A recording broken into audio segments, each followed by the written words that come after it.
Había una vez un conejo, una gallina, un gallo y un oso con un gallo hasta que vino un zorro y le robó una gallina.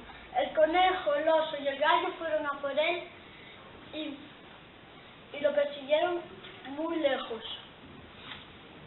Este libro me gusta porque tiene unas imágenes muy chulas y porque tienes que inventarte la historia. Este libro titúlase sobre preguntas para pequenos porque fai moitas preguntas e tas contestas. Fala sobre o universo e sobre os asteroides. É moi interesante. Este é un libro que se chama Atlas de la Tierra. Ten moita información sobre a Terra. Dice cousas de moi atrás.